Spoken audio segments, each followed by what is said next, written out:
High in the mountains of Chile lies the largest digital camera ever built.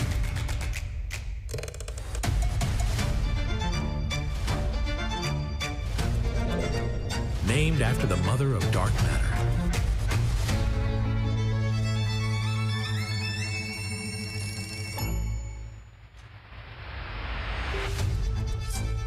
Tasked with filming the largest astronomical movie ever,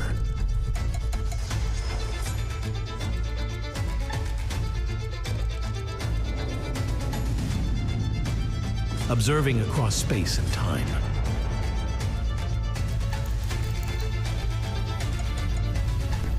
Bringing the night sky to life.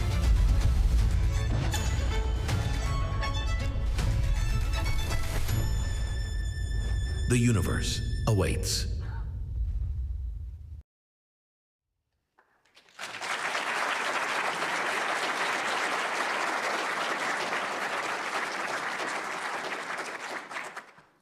Welcome, welcome. On behalf of my colleagues at the National Science Foundation and the Department of Energy's Office of Science, I welcome everybody here and all those streaming online.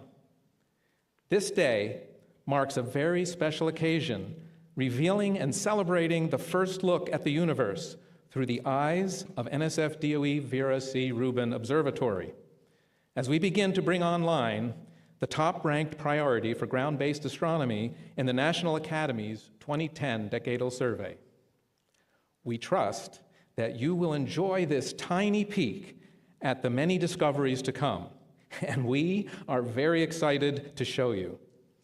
I am Edward Ajar, the NSF Program Director for Rubin Observatory. Before we begin, I would like to thank the National Academies for providing this beautiful venue and excellent support for this occasion.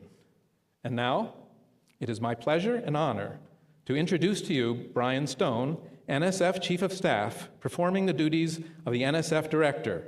Please welcome Brian Stone.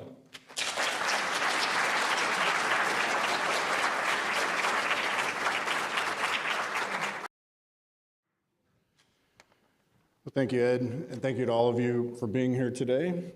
Starting today, our ability to understand dark matter, dark energy, and planetary defense will grow even faster than ever before. This exciting new future is thanks to the vision, work, and support of the many people we're proud to recognize here today. Let me begin by thanking the White House Office of Science and Technology Policy Director Michael Kratsios and the administration for their continued support of exploratory science. By working across federal agencies, OSTP, NSF, DOE, we turned shared investment and coordination into a transformative interagency public-private partnership. The flagship observatory has been more than 20 years in the making, with NSF behind the project every step. NSF brought together a coalition of partners to build and support the cutting-edge facility, instrument, and data management systems. More than 40 international organizations contributed to building Survey Telescope with the ability to gather more data than all other ground and space-based optical telescopes in history combined. NSF is proud to continue to lead Rubin's operations as it begins to deliver on its promise to expand our understanding of the universe. Thank you to DOE, our international partners in Chile, private donors like Charles Simoni, the National Academies for prioritizing Rubin in the 2010 Astronomy and Astrophysics Decadal Survey, and the entire Rubin team, especially Tony Tyson, Rubin LSST chief scientist who conceived and championed this project from the start.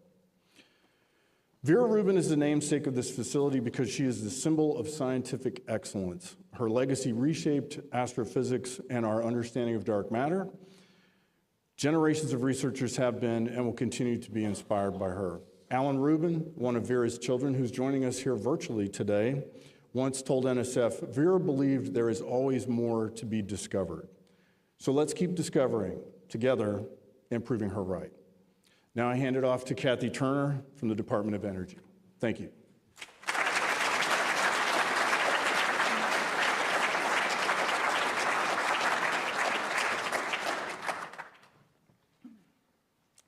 Hello, everybody. We're incredibly thrilled to be here today for the unveiling of these new images from the groundbreaking NSF DOE Vera C Rubin Observatory. Just a preview of the data to come. I'm Kathy Turner, Program Manager for Rubin Observatory from the Department of Energy Office of Science. Carrying out this project in partnership with NSF and the private and international partners has enabled us to bring all of our strengths to this amazing observatory. I am honored to work with all of them and look forward to our continued partnership. This observatory represents a giant leap in our ability to explore the cosmos and unwrap the mysteries of the universe. Of great interest also to the observatory's namesake, Dr. Rubin.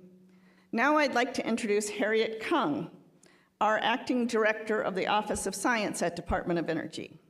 With decades of experience in scientific leadership, her vision and dedication have been instrumental in making this amazing observatory a reality. Please welcome Dr. Kung.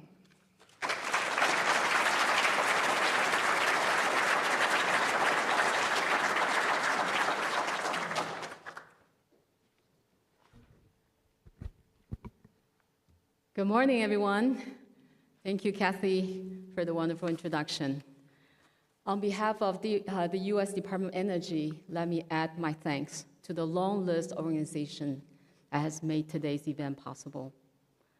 First of all, National Academies. I would especially like to single out the Board on Physics and Astronomy and also the Space Studies Board for hosting us in this beautiful auditorium today. I also want to thank White House OSTP, the National Science Foundation, and also the Association of Universities for Research in Astronomy, as well as my colleagues in DOE's Office of Science, for putting together the wonderful program that we'll witness today. But let me first introduce a short video from the Secretary of Energy, Chris Wright, who is not able to join us today, but he took the time during his recent visit to SLAC National Accelerator Laboratory to film the video you'll be seeing shortly. So let's cue the video.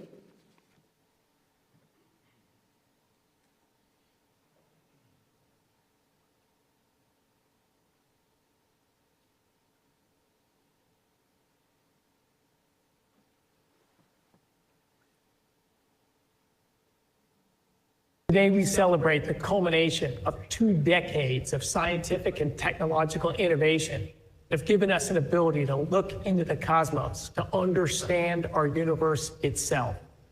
This is the Vera Rubin telescope in Chile, and I want to congratulate all of those at the Department of Energy and the National Science Foundation, those working at SLAC out here in California, where I'm standing right now, and those on the ground in Chile, for this tremendous technological achievement that truly will bring an understanding of our universe simply not possible before. The movie has started, the camera is running, and we're going to see our cosmos unfold before us. Congrats to all. Thank you, Secretary Wright. Having this event today really feels like a homecoming. It was really the 2010 National Academy's Decadal Study for Astronomy and Astrophysics that recommended that our high-energy physics program partner with NSF on what would become the Rubin Observatory, which was the number one top-ranked ground-based project. As Brian has already mentioned, the NSF DOE Vera C Rubin Observatory was a project long in the making with many moving parts. The DOE's Office of Science was proud to lead the construction of the LSST cam, the largest digital camera ever built. It is the size of a small car, but twice as heavy.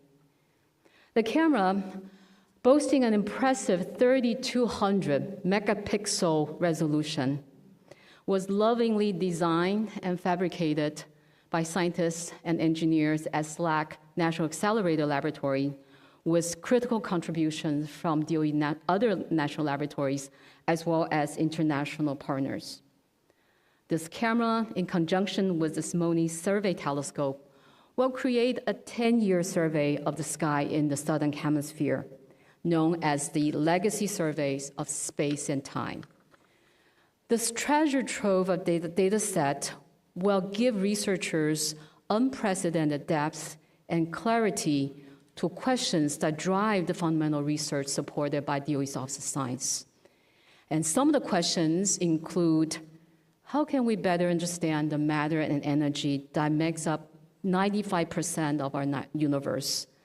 And why is our universe ever expanding quickly, and how is that pattern change over time? And also, what role did dark matter play in how our universe evolved? We anticipate that the observatory will give us many insights into our past, our future, and possibly the fate of the universe. Answering these questions is a challenge that is matched with the many, many talents that contributed to today's success in the survey. And we at DOE are extremely proud of the many people that have contributed to this amazing project. We're especially grateful for the indispensable cooperations from our international partners. In particular, the success of the Rubin Observatory relies on its location high atop Cerro Pichon in northern central Chile. That's why I'm so pleased to introduce to you His Excellency, the Ambassador of Chile to the United States.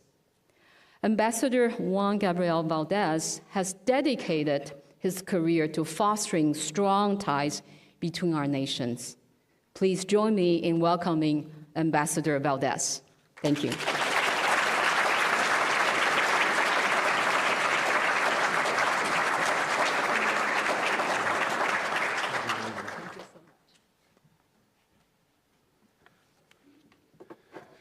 Good morning, everyone. Mr. Michael Kratsios, Director of the White House Office of Science and Technology Policy, Mrs. Harriet Kang, Acting Director of the Office of Science at the Department of Energy, Mr. Brian Stone, performing the duties of the Director of the National Science Foundation. Distinguished American and international authorities, esteemed scientists and friends of the National Academy of Science who welcome us today. I'm very happy to be here today. I have to say that I have received a number of calls from our friends, astronomers in Chile, saying that I had to be here today. Therefore, it's a fortune to be representing them this morning. Chile is without a doubt an astronomical nation. Evidence of astronomical observation by our earliest inhabitants dates back more than 2,000 years before Christ. Our geography gives us clear, dry, and stable, ideal skies for observing the stars.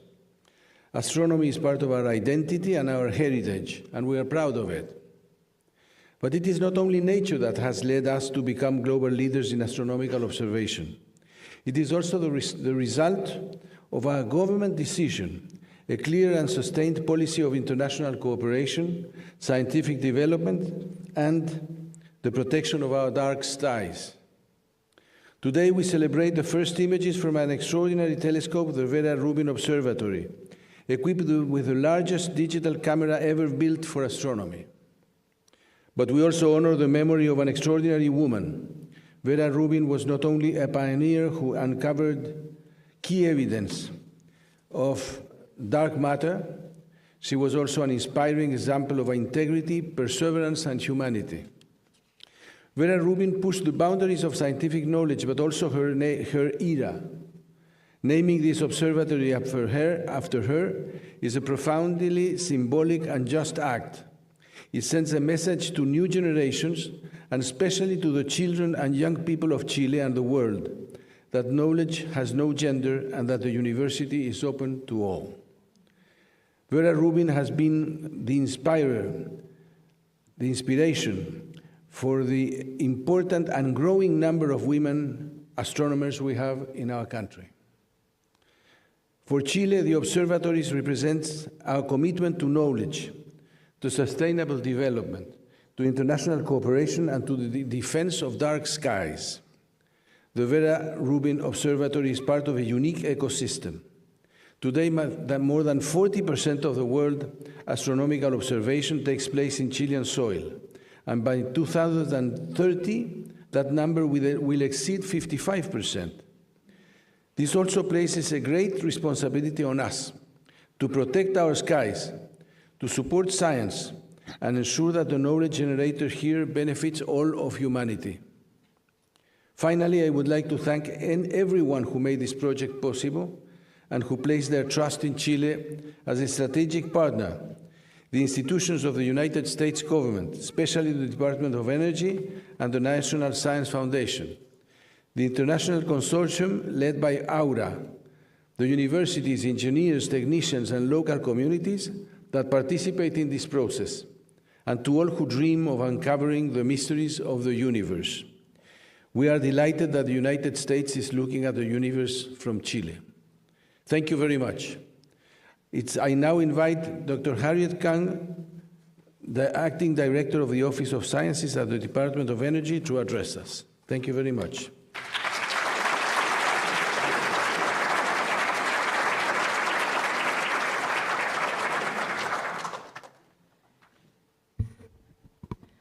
It is now my distinct honor and privilege to introduce Michael Crazio, Director of the White House Office of Science and Technology Policy and Assistant to the President for Science and Technology.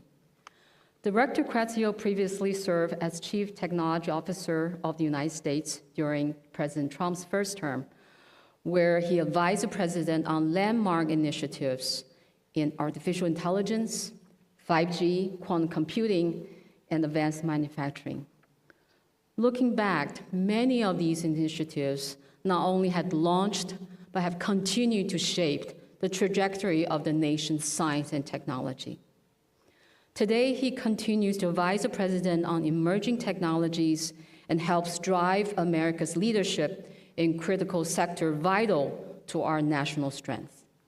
Please join me in welcoming Director Kratsios as we mark yet another milestone in America's golden age of science and technological greatness. Welcome, Dr. Kratsios.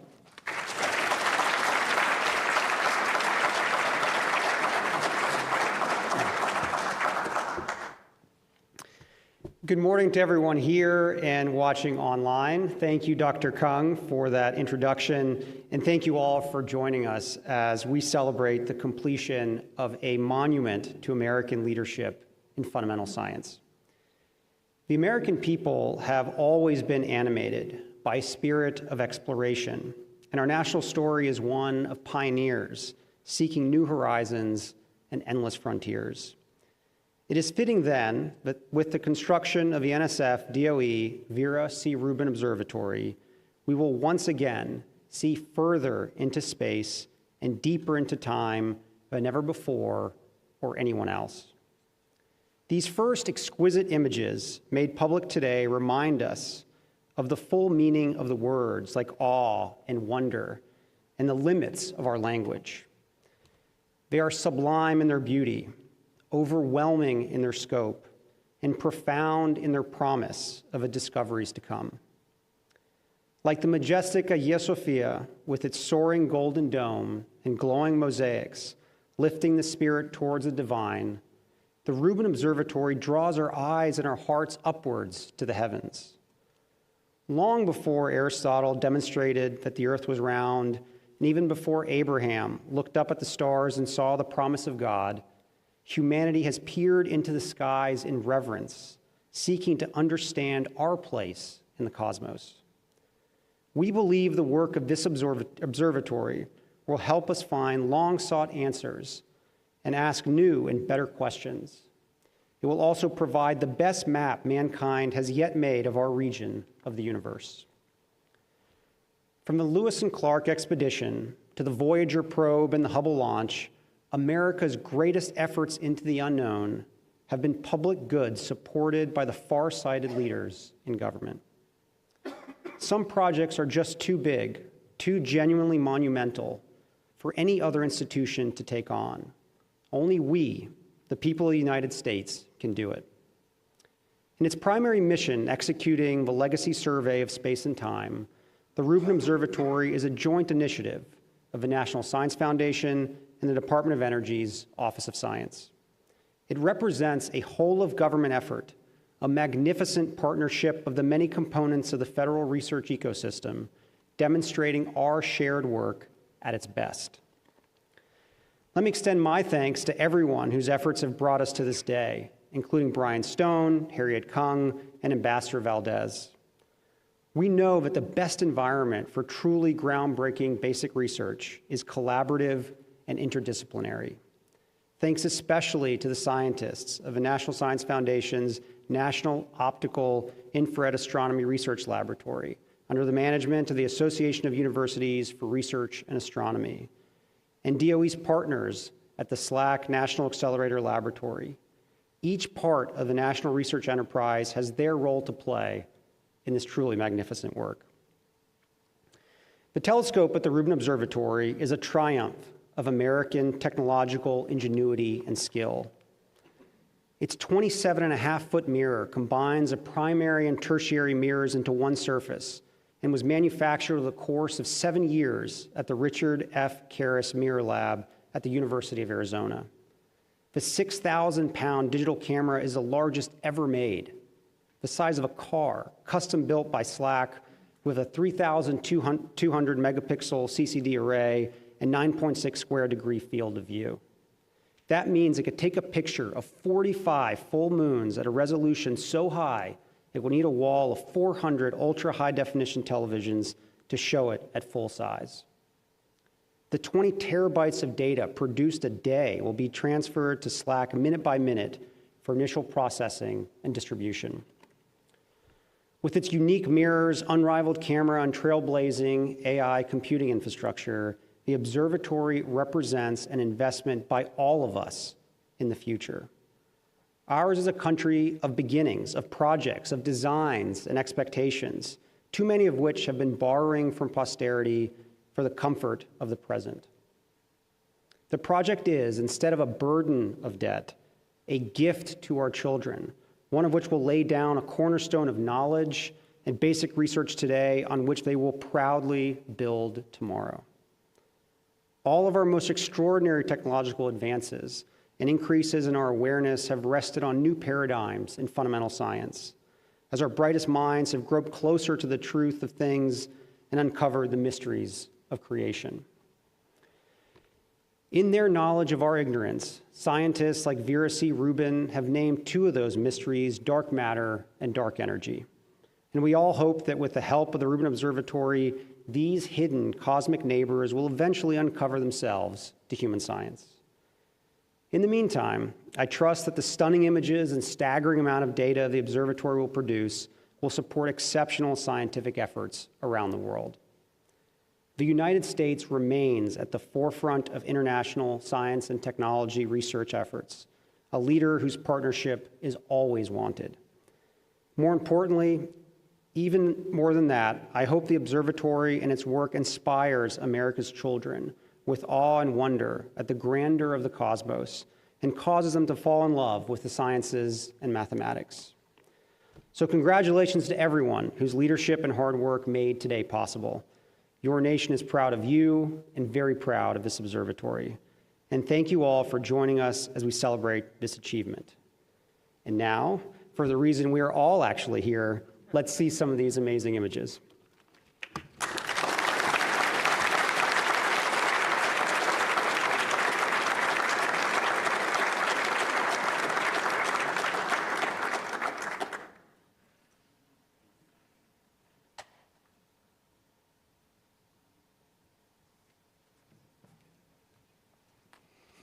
You can plan, but sometimes things don't go as planned. We were hoping that Director Kratsios would show you first image.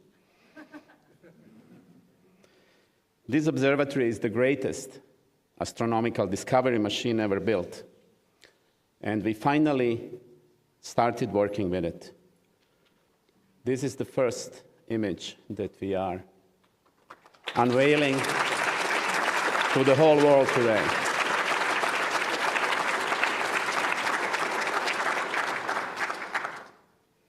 Thank you for your reaction. But now that we looked at this image, I have to reveal a fun fact.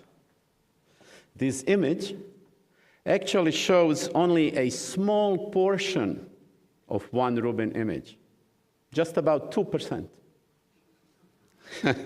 In other words, the entire Rubin image is 50 times larger than what we are seeing here on the screen. So you may wonder, why didn't we show the entire image? Let us see why. Rubin Observatory, including its Simoni survey telescope in the middle, LSST camera on the left, and an exquisite software framework, is designed to make huge images rapidly.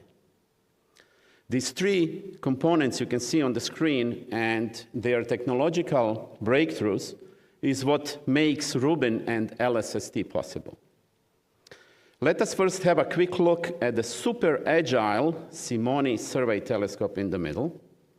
You will notice the color scheme is matching everywhere, and indeed, my official Rubin tie is modeled after the telescope.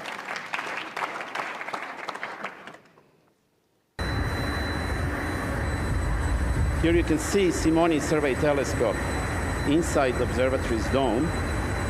The point of this short video is to demonstrate the amazing ability and agility of this 300-ton telescope. No other large telescope in the world can move this fast. It moves around in seconds. Other large telescopes take minutes. Let us now look quickly at the LSST camera. This big, beautiful camera is already in the Guinness Book of Records. as the largest astronomical camera ever made. It makes huge images. As we just heard, just one Rubin image covers sky area equal to 45 full moons with its 3,200 megapixels. But that many pixels makes it very hard to display such an image. This is more pixels than the human eyes, your eyes, my eyes, can see. And this is the main reason why we could not show you the entire image right away, but only this small image shown in the bottom right. You can see its relative size to the full field of view in this small rectangle at the bottom. As Director Kratsios pointed out, we would need 400 high-definition televisions to properly display just one Rubin image so that your eyes could capture all the detail. That means covering a basketball court with 400 TVs to display just one image so that your eyes can see all the detail. But instead of looking at 400 TV screens or walking around a basketball court, our team has developed a powerful web display tool that we can use to move around our giant images. We can zoom in and zoom out.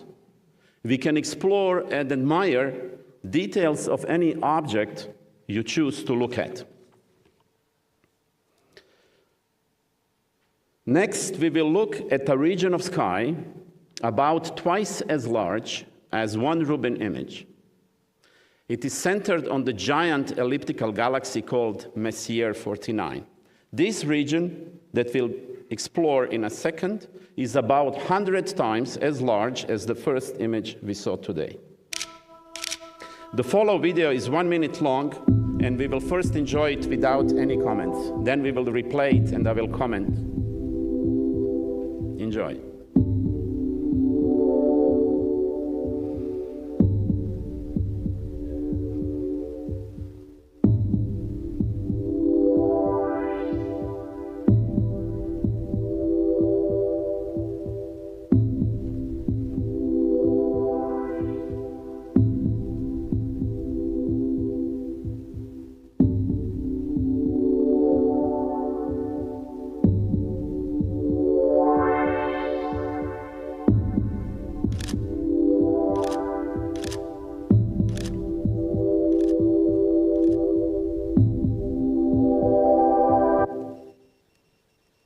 We will look at it again. Before we start, I want to say that the entire Rubin team is so excited about this data. We have been talking about this data for over 2 decades. It's finally here.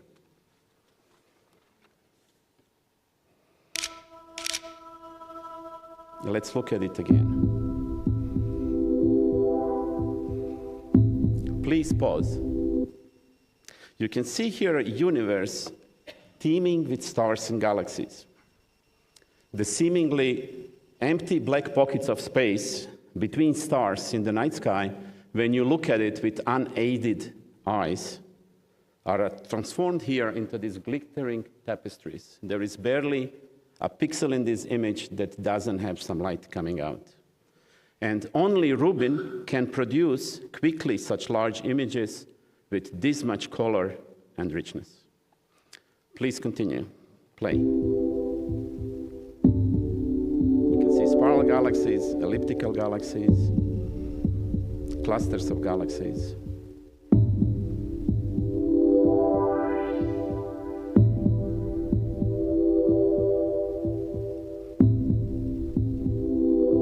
Please pause here. This is an amazing region. We need to stop here. I love it. Do you love it? Yes. Everybody loves it.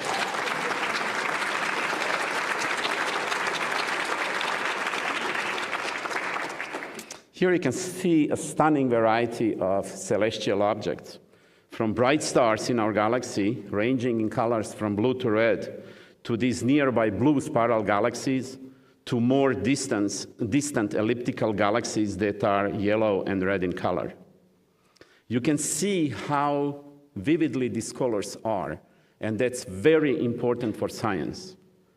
Colors of galaxies are very important because using these colors, we estimate distances to these galaxies. You can also note in this image that galaxies are not randomly distributed in it, but they are clumped. They show clumping and statistical details of that clumping and distances to these galaxies determined from LSST colors will enable very precise, unprecedentedly precise studies of the expansion history of the universe and studies of dark matter and dark energy. That's what we measure, where these galaxies are, how big they are, and what are their colors. And in few years, LSST will be producing unprecedented cosmological results. Let's continue.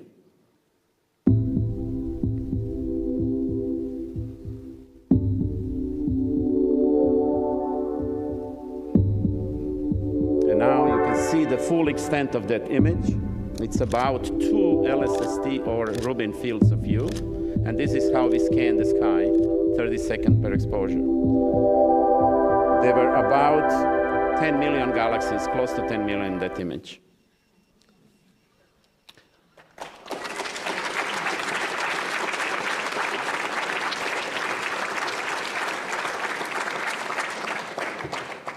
Thank you. This slide shows again the whole area that we just looked at the end of video, with the first image from today outlined in the top left corner, that small portion where your eyes could tell the detail. Known objects here are annotated with their names, and you may notice that most faint objects do not have their names shown, and that's because they have not been studied before. Most of these objects have never been seen by people before. As we already discussed it, in this projection, you simply cannot see all the details in this image because our human eyes and our screens are not good enough and large enough. There is so much more in this image that you can enjoy, that you could see in that 1-minute video. And you can actually do it yourself later at home using our tool that we developed for this purpose. All you need is internet, and at the end of the presentation, I'll give you a QR code with a link. And now I'm talking to our colleagues and friends on the internet watching us through YouTube. At the end of the presentation, you will get a link, and then you can spend the rest of your day enjoying these 10 million galaxies. We hope you enjoyed it, but there is more to show you today, much more. Imagine now an image like what we just looked at, but imagine it 1,000 times larger. That would be half of the sky, or the entire sky visible from Chile. That 1,000 times larger image than this giant image we just looked at, this is LSST, Rubin's main goal for the next 10 years.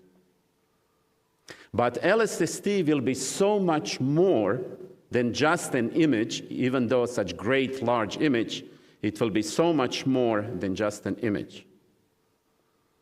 And that is because every object included in LSST, about 40 billion of them, for the first time more celestial objects than living people on Earth. Every object will be imaged about 800 times during these 10 years that it will take to deliver LSST. And that brings us to the greatest movie of all time, LSST. Because we will have 800 different observations, we can take these frames, we can put them in a movie, a digital color movie of the night sky. As I said, Rubin Observatory is the greatest astronomical discovery machine ever built. So let's see quickly what makes it so uniquely powerful. Most importantly, it can scan the sky super fast, about 10 to 100 times faster than any other large telescope. This is like comparing the speed of your car to the speed of an airplane. That's what we are doing. Instead of driving around from east to west coast for many days, we pop on a plane and we are there in 5 hours. That's what we are introducing here. It took us a few nights to collect data we are showcasing today. With existing facilities before Rubin, it would have taken at least a year and maybe more. And LSST would take 1,000 years, which is obviously impractical, not 10 years. This is why we had to build Rubin Observatory. And so let's talk now a little bit about movies. We have a couple of trailers to show you. So objects, we make movies of the night sky to see two things: objects that move and objects that change brightness. So objects that move come in two flavors. Stars in our galaxy move, and they move slow. We detect it, but it's slow. Much faster objects are asteroids, and they are in our solar system. And so we'll focus now on asteroids that we discovered in those few nights of data. So here nothing is moving yet. This is just to show you a tiny portion of that image that we will zoom in to discuss asteroids. Nothing is moving here either. What you can see is two spiral galaxies. What you cannot see is that these two beautiful galaxies were photobombed by asteroids. Let us see how. Here you can see asteroids as colored streaks. They are not satellites. They are asteroids that move during exposure. And this color image is made by combining many individual exposures. But asteroids, because they move, they disappear after you got one picture of them, one exposure. So these colors correspond to the principal colors used to construct color image. So you have red, you have green, you have blue. And so these asteroids, when we combine the image, we can remove them. Our software is smart enough to recognize them and remove the streaks when combining individual images. This is why you did not see them before. But now we will focus on asteroids. It's another 1-minute video. It showcases our unprecedented ability to detect small objects orbiting the sun. You can see motion against the static background of stars and galaxies. And we are only showing asteroids discovered by Rubin, not previously known asteroids. These are all new discoveries that were reported to the Minor Planet Center at Harvard this morning. There are so many of them. Just a few nights of data, just one tiny region on the sky.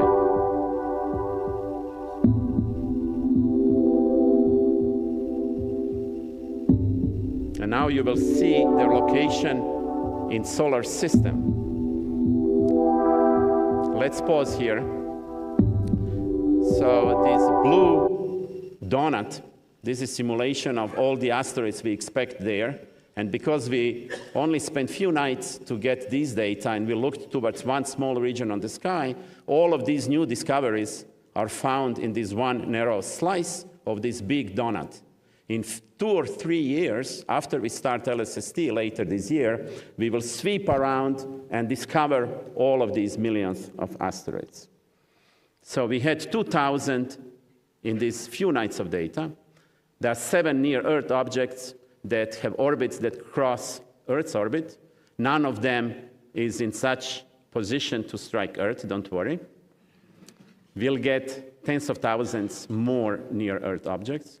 And we will discover about 5 million new asteroids during the next few years with LSST. This is 5 times more than all the astronomers in the world discovered during the last 200 years since the discovery of the first asteroid.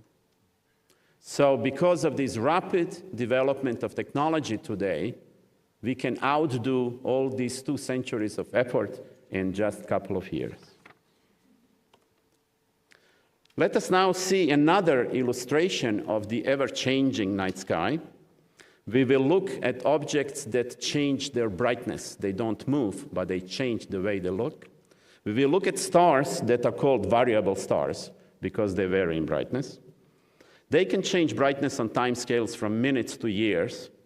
And by the end of LSST, we'll have data, we will know of about few 100 million variable stars. This is mind-boggling to people who work in this field. LSST will also discover a few million supernovae. Supernovae are exploding, dying stars that are very important for cosmology because it's relatively easy to estimate their distance. We will now take a detailed look at a few variable stars called RR Lyrae. They can become twice as bright in only a few minutes, half an hour. That's why we chose them for this presentation. They are in reality about 50 times more luminous than our sun.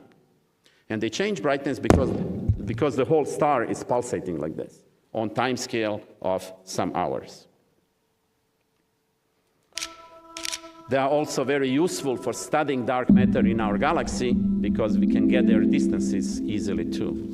Here you see this blue star. It's blue because it's hotter than our sun. Our sun would look yellow in this image. And here we are comparing its brightness. Please pause here. So what you can see is color image of that star, average color image, and these 2 observations show its brightness in individual images. And the one in the middle is 30% brighter than the one on your right. It is hard to tell with your eyes, but it is very easily measurable in our high-quality images with our high-quality software that goes through those images. Let's continue. We'll see a few more RR Lyrae. The next example is even harder to tell with your eyes. It's only 11%. But again, for our powerful, precise software that looks at it, we know it's 11% and not 10 or 12. All these stars are found in our home galaxy, the Milky Way. It's easy to get their distance. To distances much further than we can do today. And so over the next few years, we will map the distribution in the outskirts of our galaxy of both stars and dark matter more precisely than ever before. As you can see, the strength of Rubin and LSST is in huge images, in fast scanning of night sky, in discovery of huge samples of billions of celestial sources, and in studies of those sources with time, how they vary with time, do they move, do they change brightness? And that is the real purpose why we built Rubin Observatory. But there is one more thing to tell you today. As we look at the sky, we don't only collect huge samples, we make images of beautiful objects. And so today we want to share with you few beautiful objects, and we chose the Trifid and Lagoon nebulae. These nebulae are giant clouds of gas and dust, and they represent stellar nurseries. They are places in our galaxy where new baby stars are born by those clouds collapsing and becoming hotter and denser until you end up with a protostar, with a young star in the center. So this is the whole image. There are 2 nebulae. Top right is the Trifid Nebula. This pink nebula in the bottom is called the Lagoon Nebula. Again, this image is very large. It's about as large as the entire Rubin image. And your eyes and our screen are not good enough to display all the detail that we recorded in that region. Again, we will show through video that zooms in around all the vivid detail that is captured in that image. So, ready? Warp 1, engage.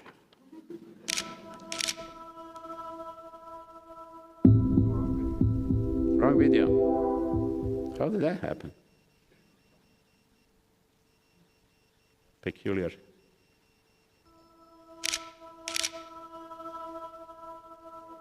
Huh. We will have to leave that for later. So let me say a few words about what's next for us. That video, by the way, you can see when you follow the link from before, so nothing much is lost. You can enjoy it later. So we've just seen mesmerizing treasure trove of the stuff that LSST will start producing. We are getting to the close of the construction project. We are not done yet. We have some commissioning work to complete, some verification work to complete, but in a few months, we expect the project to be completed. We go into operations, and we will start this greatest digital movie of the night sky later this year, and it will go for 10 years. We did not talk today much about science, but I do want to mention over 2,000 LSST scientists who are eagerly awaiting the start of LSST survey.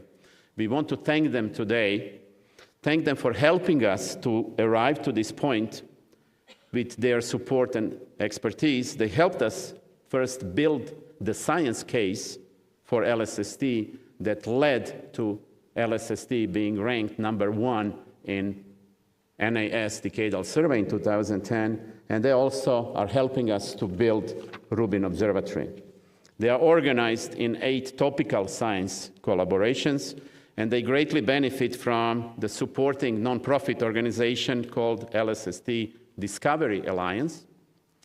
It's formerly known as LSST Corporation, and that is the organization that started this project.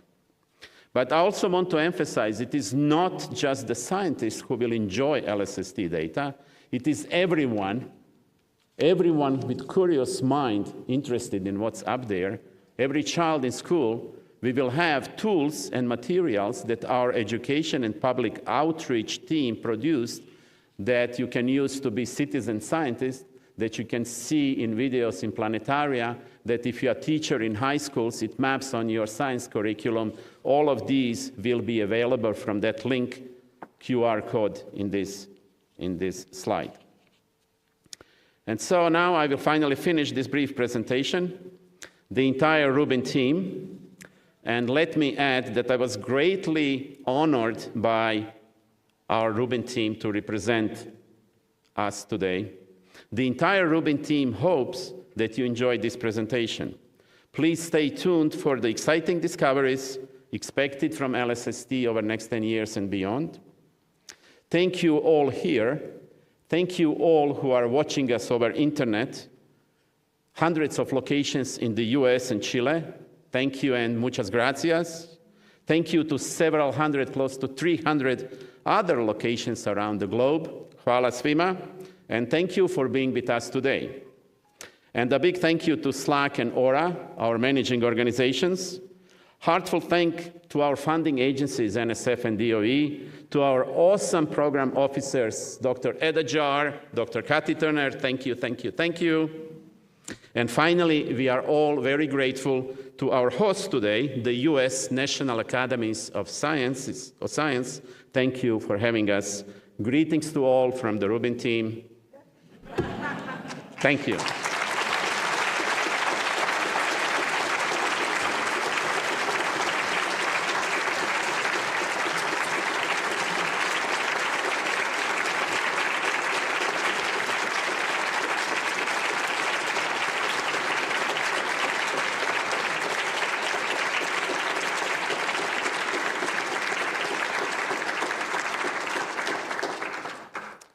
This is for the Rubin team.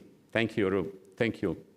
We will now continue with our press conference. We will have a panel of Rubin experts that will be answering questions from our media representatives. So I would like our panel to come and join me on the stage, and then we will introduce them once they sit down. Okay, while you are getting on the stage, let's play this beautiful video. We start in the Trifid Nebula. We zoom out. You can see this. Now you can see the background composed of hundreds of thousands of stars. You can see beautiful colors that are due to light from stars bouncing off different types of gas, hydrogen, helium, and oxygen. You can see these dark spots. They are not holes in the sky. They are dark clouds that absorb light between stars behind them and us. They are in the middle. These are not holes in the sky. Here you can see a cluster of baby stars surrounded by this pink emission. These are all new stars that were born in the center. Again, more beautiful dust clouds. There are stars, just as many as outside the clouds, but that cloud blocks the light. And again, such a large image with so much detail, such vivid colors, to produce it in a reasonable amount of time, you really need Rubin Observatory. So if you could go to the last slide. Actually, I think I remember names of all of my colleagues. So let me start with Sandrine Thomas. Good afternoon, good evening, everyone, wherever you are. My name is Sandrine Thomas. I'm the Rubin Deputy Director and Telescope Scientist. And for the last 10 years, I've been honored to work with a very talented multinational team focusing on delivering the sharpest image quality that was possible and enabling the telescope to scan the entire southern sky in only a few nights with this exquisite image quality. Thank you, Sandrine. Aaron Rudman. Hello, I'm Aaron Rudman. I'm a professor at the SLAC National Accelerator Lab at Stanford University, and I've been honored to lead the team at SLAC that built the world's largest camera. I'm particularly excited about the discoveries that the Rubin Observatory will make, and particularly eagerly awaiting the light that we will shed on the nature of dark energy and dark matter. Thank you. Victor Krabendam. Good morning. My name is Victor Krabendam. I am the project manager for Rubin Observatory. I joined the project 21 years ago, but it's been my honor for the last 13 to be leading the project. The team that we represent here today is an incredible one. We have persevered, we've innovated, and we have overcome challenges. And right now, we envision that the project was going to be everything that we dreamed it would be. I look forward to delivering this project on budget and handing it over to the operations team later this calendar year. On behalf of all of the scientists, the engineers, the administrators, and the technicians, I want to thank both agencies and some early donors for trusting us with over $800 million to make this ambitious project a reality. Jelko mentioned Dr. Turner and Dr. Ajar. I just want to recognize the teams of people at both agencies that have supported and worked with us with this invaluable stewardship. The first look data that we have seen today is to be celebrated by everybody that has participated in some way in this project, and to all of the people that supported us for the last 2 decades. And we thank you all. Thank you, Victor. Stephen Ritz. Hi, everyone. My name is Steve Ritz. I'm a professor of physics at the University of California in Santa Cruz and a member of the Santa Cruz Institute for Particle Physics, SCIP.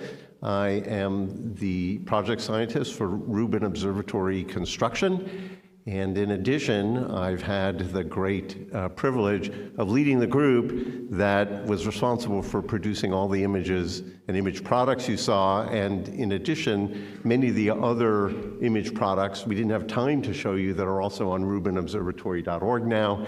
And I hope you'll check that out. Several members of that group are here, and I'm sure we'll be happy to speak with you, and many of them are online, and the work really represents, as Victor said, the work of thousands of people. Thank you very much. Look forward to talking with you. Federica Bianco. Hello, everybody. My name is Federica Bianco. I'm a professor of physics and astronomy and public policy and administration at the University of Delaware. I'm a resident faculty of our Data Science Institute, and I'm deputy project scientist for Rubin Observatory. And in that role, I lead a committee that is figuring out exactly how we're going to take this cosmic movie. Where are we going to point the telescope next? With which color we're going to observe to get the most science out of LSST. And we're doing that by soliciting, gathering, and assembling the input of thousands of scientists all around the world. And the thing that I'm most excited about is how LSST will bring the night sky to life, how it will help us observe and understand phenomena and objects that change on timescales from days to months to years. And I'm sure that in that treasure trove, we will find something that we haven't seen before. Thanks, Fed. And Claire Higgs. Hello, my name is Claire Higgs, and I am the astronomer on Rubin's Education and Public Outreach team. Our team works really hard to make ways for the public and everybody to enjoy and appreciate Rubin's data, and I'm absolutely thrilled to be here today to help show some of these images and our first products to you. And so today I'm excited to share what we've got here, as well as other ways we can enjoy through sound, our Skyviewer app to explore that image on your own, and also looking forward to citizen science in the future and so much more. Thank you, Claire. Mike, we can start now. All right, thank you, Zelko. So now we'll begin the media Q&A portion. Please raise your hand if you have a question. You can ask one question and one follow-up, and please state your name and media outlets before you ask your question. Thank you. Issam Ahmed with Agence France Presse. Just a basic question, if you could explain the colors that we're seeing and how they are devised. You mentioned it's based on the heat, and are the colors sort of what a human would see if they were in space, or what do they really mean? And the follow-up is about, obviously we talk a lot about dark matter, dark energy. How will Rubin help us understand that better, given that we're seeing things visually, we're not seeing dark matter? And sorry, I have the third. Why are you wearing green? What's the color choice? The green. Thank you. So there were two questions. One about the meaning of colors in our images. I think Fed can take this one. And then how exactly we will shed light on dark matter and dark energy. I think Aaron can go with this one. So let's start with Fed. Sure. So our images are in color. If you were to look into space, when you look through a telescope, when you look just up, you actually don't see stars and galaxies in color. Those color represents wavelength ranges, just like the colors that we see with our eyes, but they're different wavelength ranges than the ones that we see with our eyes, because the telescope sees a broader range of wavelengths so that we can study objects more comprehensively. Generally speaking, we always map a bluer color to hotter temperatures, so it would be bluer with our eyes, but way, way more than our blue, and redder colors to warmer things, all the way down to the infrared or near infrared, which LSST does see. Thank you, Fed. Aaron? So Rubin Observatory will be able to study dark energy and dark matter in many different ways. So the unique capabilities of the observatory, especially to see so much of the sky, so many galaxies, so many stars, and to do it many, many times over 10 years, will enable us to assemble a large sample of supernova. Those are exploding stars and distant galaxies. That's how dark energy was, and the accelerated expansion was first discovered. We will see roughly 1 million of all kinds of supernovas and tens of thousands of the kind that are most useful to study the expansion of the universe. By observing up to 20 billion galaxies, we'll be able to study how light from those distant galaxies has come to us. And almost every galaxy has its light bent by the gravitational interaction of dark matter that pervades the universe. That will let us study the expansion of the universe in multiple ways. And by studying the expansion with greater accuracy and precision, that will, we hope, uncover more about the nature of dark energy. Thank you, Aaron. Okay, next question. Hi, my name is Sana Pashankar, and I'm from Bloomberg News. My first question is, how much NSF funding has the project already received, and how much will it need year after year to maintain the research? And then my follow-up will be that, given the proposed budget cuts to NSF in the administration's budget, and the way NSF has already curtailed research funding, can people be confident that the funding will be there needed to maintain the research at the Rubin Observatory? So we're not going to speculate as to future funding levels or the effect of potential future funding levels. But if you have a question regarding the operations of the telescope and what its mission, we'd be happy to answer that. What about the first one? Can we talk about the first one, about how much funding they have received from NSF and how much will be needed to maintain observation? Sure. Victor? The NSF has granted the ORA, their steward, for the construction of the Rubin Observatory, $571 million to complete the construction project.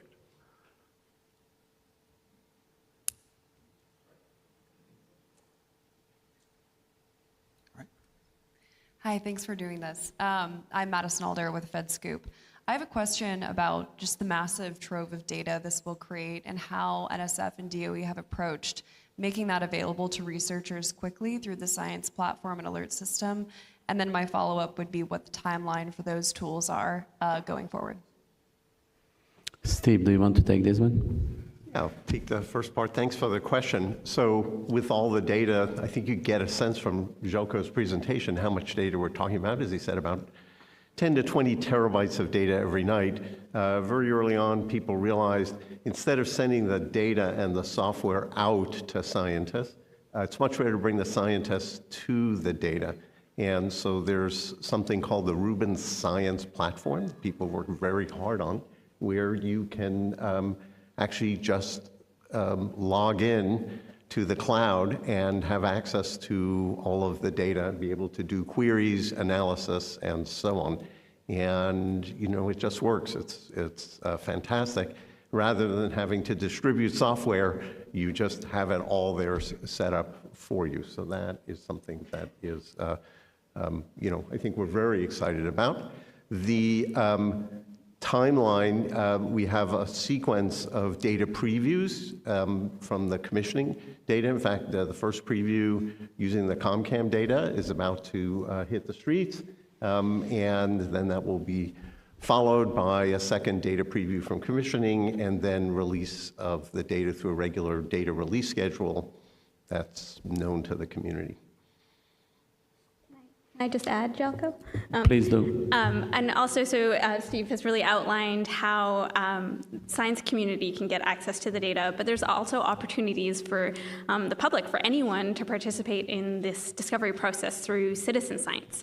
So our partners as Universe will be hosting citizen science projects that anyone in the world can help us sort through this amazing treasure trove and create those projects. And so, as Steve mentioned, the first data is coming with that was taken with the commissioning camera, and so we'll have our very first small projects coming in the next couple of months that are all kind of building up the foundations and the frameworks and the resources for the launch of the survey and all the projects that will come after that. Fed, do you want to add a few words? Yes, let me add on top to that, we also, as you mentioned, we also have the alerts. You've seen how Rubin will build this cosmic movie. We have things we're looking for, we're trying to understand things that change over time. So that particular data product will come through in the form of alerts. So overnight, our data runs really fast from the mountaintop all the way to Slack, where it gets processed. And we look at what changed in the night sky compared to how we know that the sky looks normally. It looked before when we looked at it earlier.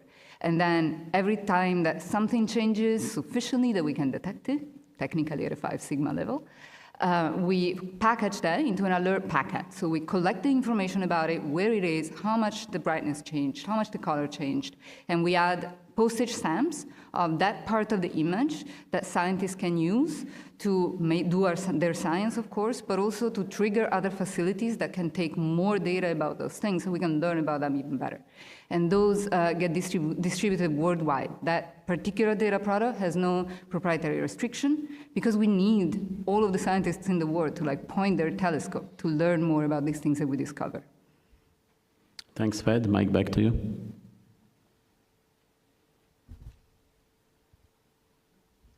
Hi, Mackenzie Perlman from Science News, and thank you all so much for having this press conference today. Going off something said just a few moments ago, you even talked about the citizen science projects being starting, and you've clearly made this all very accessible to the public through your Skyviewer app and other ways. Can you talk about the importance of bringing the public along throughout this journey and over the next 10 years? Thank you. I'd love to talk about that. So this is an amazing data set, but it's also a very complex data set. And so one of the things that our team that has been part of the observatory since the beginning has been working toward is making many ways for people to engage with this data in whatever form you would like, whether it's just enjoying beautiful images or looking on social media, or we have an educational component, and so we're bringing Rubin data into the classrooms. And one of the things I'm really excited about is the fact that we're about to see a generation of students who can see Rubin data in their classrooms in high school, and then perhaps choose to study that in university, and then go on to maybe make the next amazing discovery that will be in that treasure trove of data that is produced through the survey. And so we have many options like that. One of the other things that's in there is we also have a way to explore the data through sound and sonification. And so that's also part of our SkyViewer app that is just as what you're seeing visually is mapping that color data into a visual landscape. We have a soundscape that also is the same representation of that data that you can explore. As a reminder, there will be more than one star and more than one galaxy for every living person on Earth. Thank you. Hi, Sam again from AFP. I have another follow-up on the asteroid detection capabilities. Earlier this year, we had 2024 YL4, a city-killer asteroid, which briefly posed a risk to Earth. How will the Rubin Observatory help in these detections? Will we get more lead time? What do you expect to see out of the asteroid hunting and the planetary defense capabilities? Thank you. I can take that question. So solar system science is one of the 4 scientific pillars of Rubin. So we have developed software framework that can fully utilize our images to make unprecedented discoveries. We are not particularly designed for near-Earth objects, but because we look at everything, we will be extremely efficient at discovering near-Earth objects.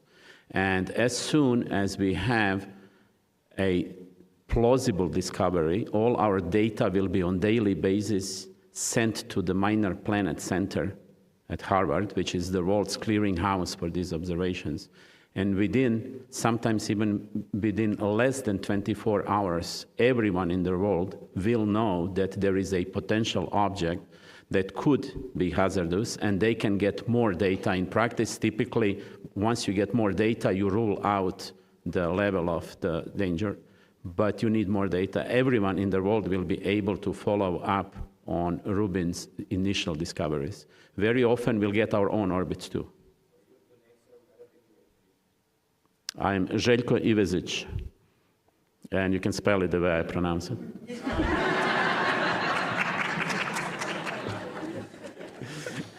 And your role? Thank you. I think it's time we gave our journalists online a chance now.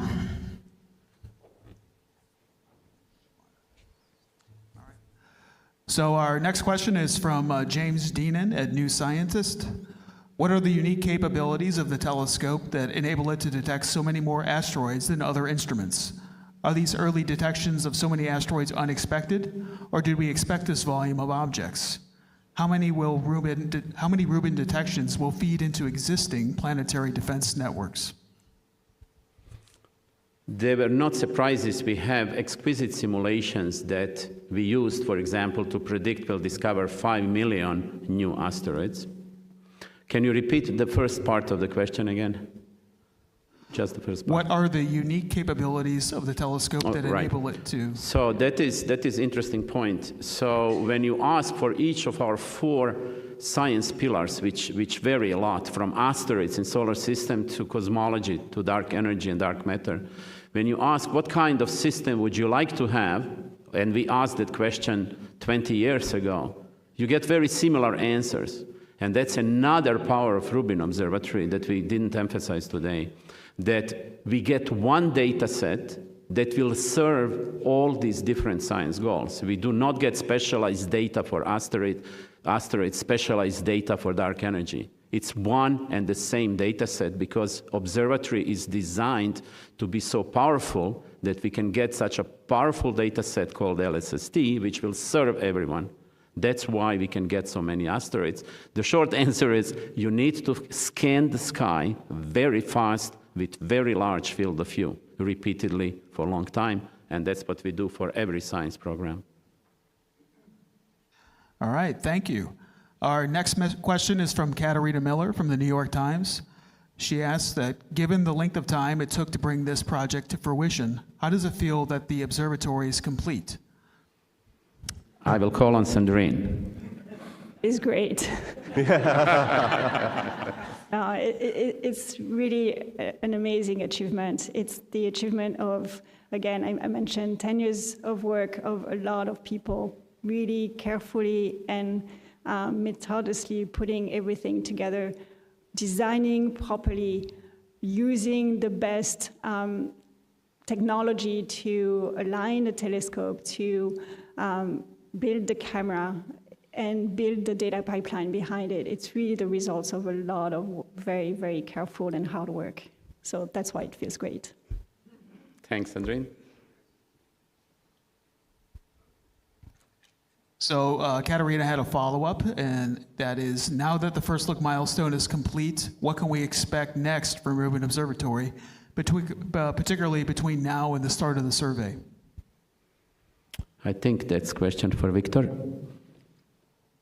So we are completing the construction project, and what we are looking forward to is finishing up the validation of the observatory and how it functions, tuning it up to make it work exquisitely and continuously. And so for the next 3 or 4 months, that'll be our main objective. And after that, we'll be handing it over to the operations team. Thanks, Victor. Great. Our next question is from Megan Bartles of Scientific American. She asked, I know it's challenging given the size of the images, but could a few of you point out something that strikes you as particularly interesting when one of you looks at these images?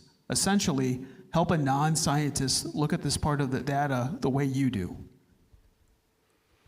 So if you look at the image where we had spiral galaxies and you had also clustered galaxies that were more yellowish in color, that tells you how far they are. And when we look at two-dimensional images, all the objects that are different distances, they are projected into one plane. But with the power of this data, the power of recorded information that we decipher with our software pipelines, this projection of 2D image becomes three-dimensional data. We unpack all these objects into three-dimensional distribution. That's what I find exciting about this data. It gives you the third dimension that without this data you just don't get. It's like looking at constellations. Constellations don't have the shapes in reality. These stars are different distances, but they project to us to bears and lions and everything else. Once you have the third dimension, then you realize, oh, that looks totally different. And that's what we want to know with galaxies too, to do cosmology. Aaron. One thing I would like to add to that is when I look at the images, I often don't pay attention to the beautiful nearby galaxies. I look at the little fuzz balls. And if you zoom in close to any one of our images and almost any portion of the sky, you will see tiny little galaxies. To the eye, they look like small balls of fuzz. But many of those galaxies are 5 or perhaps even 10 billion light years away and have up to 100 billion stars in them. And those are the galaxies, actually, that we use the most if we want to study the expansion of the universe and dark energy. Thank you, Aaron. Steve, you want to add a few words? Yeah, we thought a lot about how to select targets and how to represent images. And I think what we hope as people engage and look at these images, first, I think we hope you see them as beautiful. And they're also a little different from what you're used to seeing, actually significantly different. The difference I would point out, and what we're so excited about, Joko said it, but between objects in most astronomical pictures, it kind of looks like inky black space. That's what you've seen before. But that's not what you saw here. What you saw was that inky black space actually is full of stuff. It's full of galaxies. It's full of all kinds of interesting things. And it's because of Rubin's unique combination of capabilities that we're able to bring that all out and to see it and do the kind of fundamental and broad range of science that Aaron mentioned. And so I hope people just see that and the vast range of colors and vast range of different kinds of objects that we are going to see. In addition, there's all the time domain stuff that you've already heard about. And I think the thing we hope everybody sees also is promise and opportunity to find the new stuff that is just, waiting for us. And so I think it's that combination of things that we're really most excited about. And we hope people will take the time to really explore these images because, as I said, they're different. And it's the reason that the EPO team built the Sky Viewer so that you can have a look around. And we hope people enjoy that. Thank you, Steve. Mike? All right, our next question is from Greg Redford, the space reporter at WTOP News here in Washington, D.C. He asks, what is the most anticipated discovery made by LSST? What surprises await?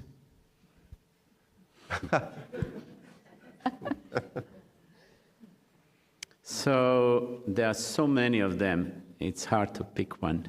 We will be looking for unknown unknowns, but we also know that some of the discoveries will be made. I already mentioned earlier today 5 million asteroids, and not everything will be discovery. We are also doing precise measurements in cosmology, in dark matter, dark energy context. We'll be measuring things precisely. That's one of the goals. We will get some unexpected discoveries, like, for example, interstellar objects, that we are now in position to get 10 or 15 of them and get much better understanding than those 2 that are known, Oumuamua and Borisov. So we will learn a lot. Of course, every survey prior to Rubin and LSST, every big project that scanned the sky discovered many unexpected things. So by that argument, we think we'll discover a lot. But then different people are excited about different things. Maybe Fed can tell us in the time domain context, what are you excited about? Well, I'm going to double down on the unknown unknowns. And I love the question, because can you tell us what the surprise is? No, it's a surprise. That's a bit tautological. And it's really exciting that it is a surprise. And I want to emphasize how difficult it still is going to be to find those things that we have never seen before. People make the analogy, it's like a needle in a haystack. It's not. It's a needle in a haystack if you don't know what the shape of the needle is, if you don't know what the color of the needle is, if you don't know whether the needle moves through the haystack, and if you don't know really what the haystack is composed of, because there's millions of things in the haystack. We don't know all of them to the same level of detail. So it's really an adventurous horizon. And yeah, I'm very glad that we cannot answer the question what surprises there are going to be, because they're really surprises. All right, great. Our next question is from Corey Powell from American Scientist. He asked, how will Rubin be able to expand our understanding of the far outer solar system, deeper into the Kuiper Belt and searching for interstellar objects, or even Planet 9? Yes, all of the above. If Planet 9 exists, it is still just theoretical conjecture. If it exists, Rubin is the best positioned observatory to discover it. We will also obtain very sensitive images very quickly over a large area of the sky, including the full ecliptic coverage, the plane in which these objects move. So we will extend the outer reaches of solar system by a large factor. We will see way beyond the orbits where Pluto and other Kuiper Belt objects are found. We will be sensitive, it depends on the object size, but we could see Pluto even if it were at 10 times larger distance, roughly speaking. And then for interstellar objects, so far there were 2 discovered, so it is very hard to predict how many we would discover because we don't understand population, it's only 2 objects. But by simple scaling arguments, we do expect 10, maybe 20, somewhere there. So we will be extremely powerful solar system survey. Thank you. Our next question is from Jenna Ahart from Quanta Magazine. Is there an estimate for how many stars or galaxies are in the first image presented today? How does this compare to the full set of galaxies Rubin will observe? I think Steve knows all the numbers. We're still counting, but It's, as Joko said, around 10 million objects. And as Joko also said, we're expecting about 20 billion galaxies and after the 10-year survey, and at 18 billion or so individual stars. That's a lot. When you view them 800 times, that means 32 trillion about, or 30 trillion observations. Very impressive. And so we're really just getting started. The image you saw of the Virgo field, kind of the impression you'll have for the whole sky after about half the survey, 5 years, just to give you a sense. It's very roughly. And we'll just be able to see objects dimmer and dimmer over time. That's one of the real advantages of continuing to do the survey, to look for new things, but also to measure more precisely Aaron's fuzzy things as well. Does that answer the question? I think so. Very good. Our next question is from Kobe Brown from Astro Kobe's YouTube channel. What are some short-lived or previously unseen phenomena that Rubin Observatory might uncover thanks to its rapid, high-cadence imaging? Do you want to take this one, Fed?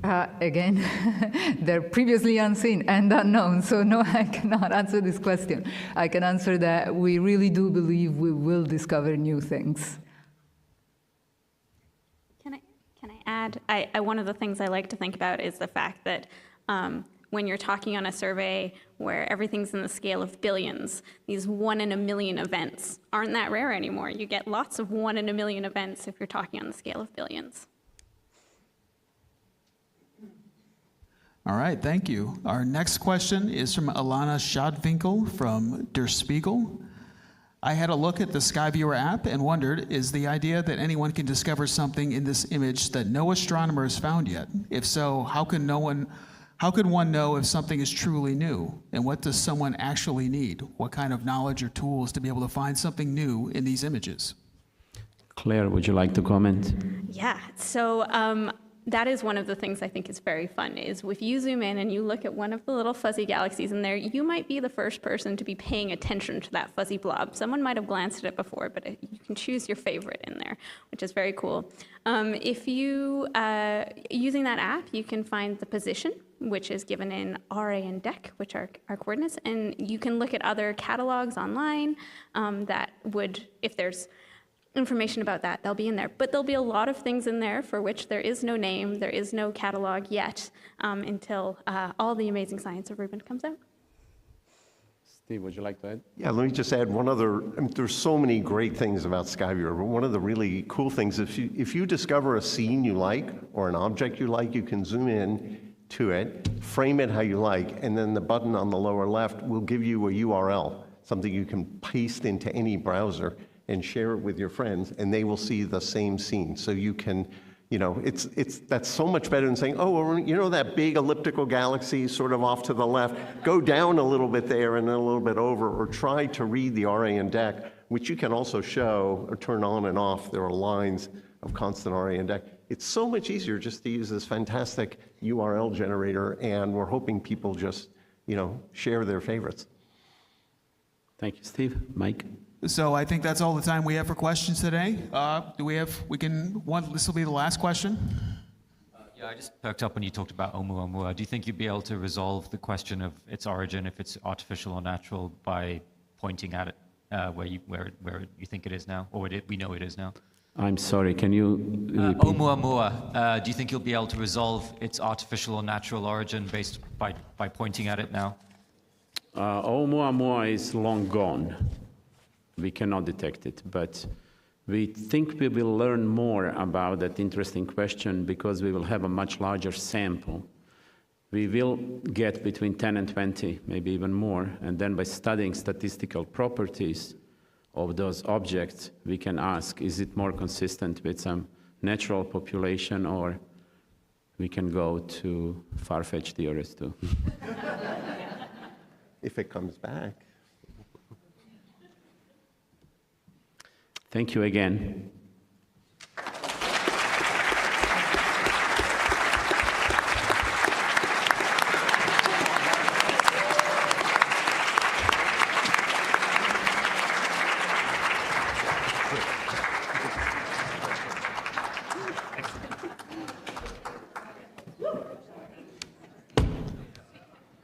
Jelko didn't introduce himself, but he is the director of the Rubin Observatory. No one answered the question. Hey. I know, we didn't answer that Shout question. out to the community. Though. Yeah. I'm Arul Mozi, representing the National Academy of Sciences. The Vera C. Rubin Observatory first look images and discoveries are awe-inspiring. That is sure to inspire current and future scientists for a long time. It is very satisfying to see the recommendation from the National Academies Astro 2020 Decadal come to fruition by the hard work of the scientists and technologists with federal funding for science. I thank all the speakers and panelists on behalf of the National Academies of Science, Engineering, and Medicine, under whose auspices that the Board on Physics and Astronomy and the Space Studies Board hosted this event. I now invite the audience to the reception in the Great Hall, but I understand we're going to replay the video of the nebulae before that. Thank you all very much.